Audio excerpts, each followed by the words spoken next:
Admiral Zexthar clicked his mandibles in amusement as he reviewed the human tactical reports displayed on his command console. The crystalline formations of his bridge crew chittered in agreement, their translucent bodies refracting the ship's ambient light into prismatic patterns of derision. "Observe their strategy," Zexthar announced to his officers, his voice carrying the distinctive harmonic frequencies of his species. "These mammals still cling to primitive concepts of honor and fair engagement. They announce their intentions, they warn civilian populations before orbital bombardments, and they actually attempt to minimize casualties among non-combatants." The bridge erupted in what passed for laughter among the Velkari, a crystalline chiming that would have been beautiful if not for its mocking tone. For 3 centuries, the Velkari Empire had expanded across 17 star systems, their conquest strategy refined to mathematical precision. Identify the strongest military targets, eliminate them with overwhelming force, then systematically break the civilian population's will to resist. It was efficient, it was logical, and it had never failed. "Sir," reported Navigation Officer Kyle Moth, her faceted head turning toward the Admiral, "the human fleet has just transmitted another warning to our mining colonies in the Kepler 442 system. They're giving our civilians 72 hours to evacuate before they begin their liberation campaign." Zexthar's mandibles spread wider. 72 hours. The humans actually believed in giving warnings. In his species' military doctrine, such behavior was classified as a severe tactical disadvantage. Why alert your enemy to your intentions? "Deploy the 19th and 23rd battle groups to Kepler 442, he commanded. "Let these humans learn what real warfare looks like." What Admiral Zexthar didn't understand, what no Velkari commander had ever grasped, was that humanity's apparent weaknesses were carefully calculated elements of a warfare philosophy that stretched back millennia. The warnings weren't just about minimizing civilian casualties. They were psychological operations designed to force enemy military assets into predictable defensive positions. Colonel Sarah Martinez stood in the command center of the UES Defiance, watching the Velkari fleet movements on her tactical display. The enemy was doing exactly what her xenopsychology team had predicted, concentrating their forces to defend fixed positions, just as they had done in every previous engagement. "Ma'am," reported her tactical officer, "Velkari battle groups 19 and 23 have taken defensive positions around the major mining stations. They're dug in tight, protecting the infrastructure." Martinez nodded. "And their command structure?"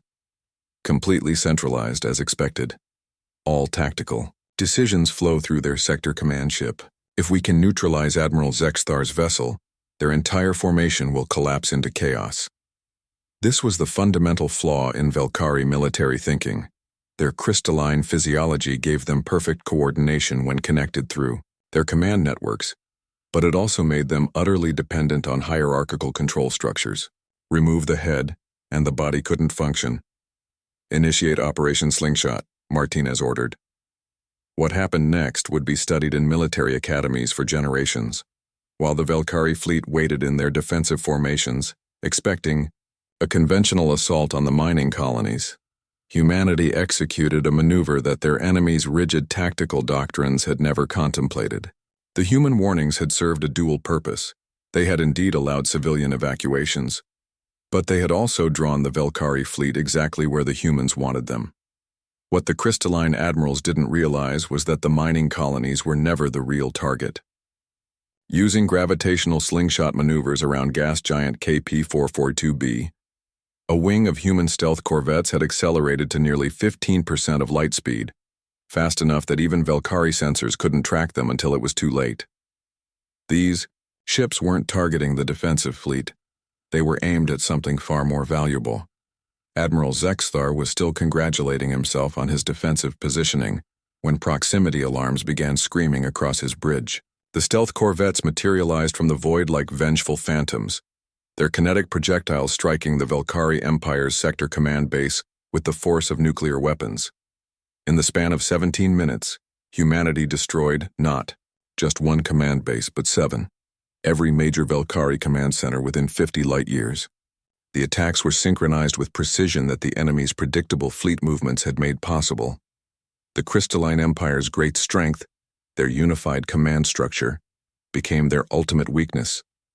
With their admiralty eliminated and their command network severed, Velkhari fleets across the sector began operating independently, making contradictory decisions, firing on their own vessels in the chaos. Colonel Martinez watched the tactical display as Velkhari formations dissolved into confusion. Ships that had been perfectly coordinated moments before now wandered aimlessly, their crews unable to function without the constant tactical guidance they had always received from above.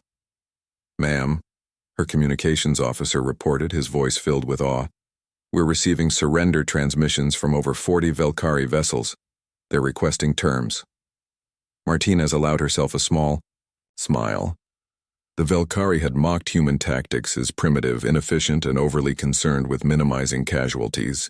They had never understood that every aspect of human warfare, from the warnings that seemed like weakness to the decentralized command structures that seemed chaotic, was designed around a fundamental truth that crystalline logic couldn't grasp. Wars weren't won through overwhelming force alone. They were won by understanding your enemy better than they understood themselves, by turning their strengths against them, and by maintaining the moral high ground that kept your own forces fighting for something worth preserving. In the aftermath, as Velkhari territories across the sector either surrendered or descended into civil conflict, xenopsychologists would write extensively about the night that changed galactic politics forever. The crystalline empire that had seemed invincible had shattered like glass, brought down not by superior firepower but by superior understanding of the nature of conflict itself. Humanity's primitive tactics had revealed themselves as something far more sophisticated, a warfare philosophy that could adapt, evolve, and ultimately triumph over any opponent rigid enough to believe that their own way of fighting was the only logical approach. The mocking had stopped. The respect, grudging though it was, had begun,